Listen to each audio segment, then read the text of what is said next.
Épisode 2. Le sacrifice au fleuve, la traversée de la reine, Habla Poku. Bienvenue sur Contes africains. Légendes, mythes et épopées. La chaîne qui vous fait revivre les mythes, les légendes, les épopées, contes et héros d'Afrique comme jamais auparavant. Ici, chaque vidéo est un voyage à travers le temps, la sagesse et la magie de notre patrimoine africain.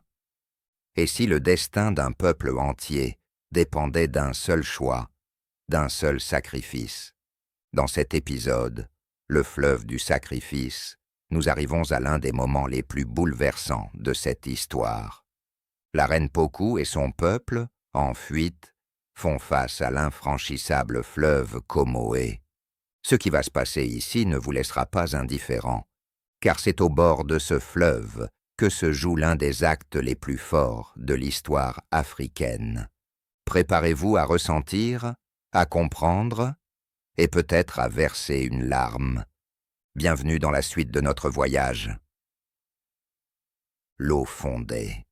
Le fleuve Comoé, large et profond, s'étendait devant eux comme une muraille vivante.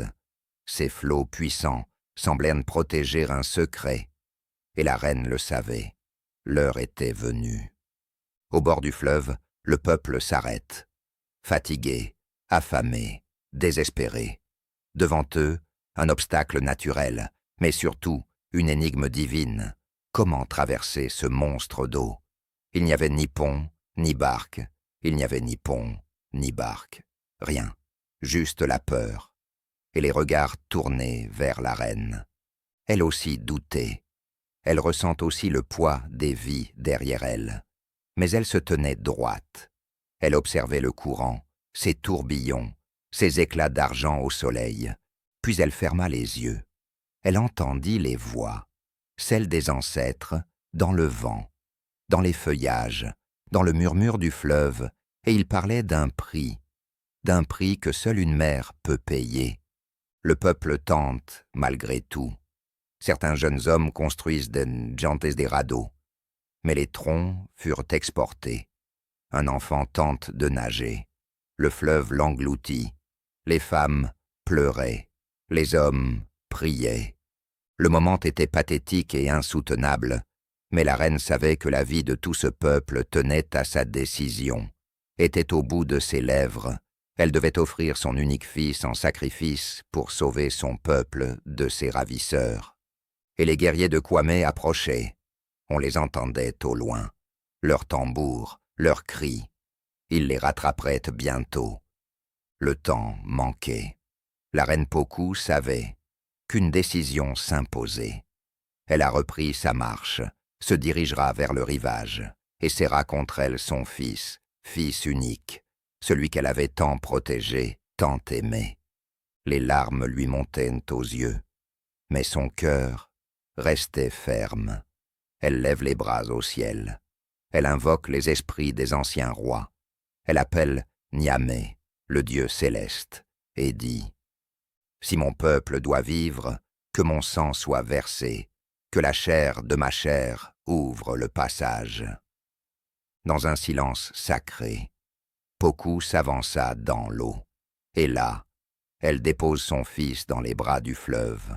Un cri, une douleur, un écho à travers le temps. Le fleuve s'arrête. Le courant est devenu calme. Des troncs d'arbres flottèrent. Des pierres affleurèrent. Un passage apparut. Un chemin d'eau, ouvert par le sacrifice d'une mère. Et alors, en silence, le peuple traverse. Hommes, femmes, enfants, guidés par une reine désormais immortelle dans le cœur de ses gens. Sur l'autre rive, le peuple s'effondra, bouleversé, en larmes, mais libre. La liberté, arrachée au prix le plus élevé. Une vieille femme s'approche de la reine et dit d'une voix tremblante « Reine, tu es plus qu'une mère, tu es la source de notre vie. Nous sommes désormais un nouveau peuple. » Et c'est ainsi que naquit un nom, un cri de douleur, devenu cri d'identité, Ba-Ouli. L'enfant est mort. Ce cri, ce mot, allait devenir le nom de tout un peuple, le peuple baoulé. La reine Pocou ne chercha jamais les honneurs. Elle ne réclama pas de couronne, mais elle entre dans l'éternité, car elle avait fait ce qu'aucune autre n'aurait osé faire, donner son cœur pour offrir un avenir. Aujourd'hui encore, en Côte d'Ivoire, le nom de Pocou résonne, il est gravé dans les mémoires, dans les chants, dans les contes que les mères murmurent à leurs enfants au crépuscule. Elle est plus qu'une reine, elle est un mythe, une mère du peuple, une héroïne d'Afrique.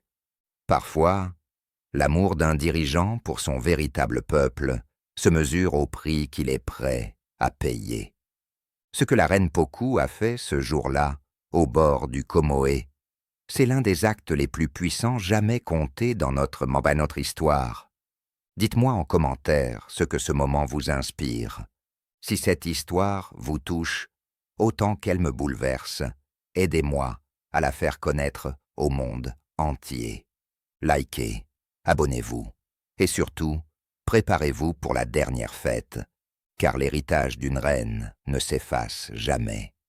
Si cette seconde partie vous a touché, likez, commentez, partagez cette histoire autour de vous. Ensemble, faisons vivre les légendes de notre continent.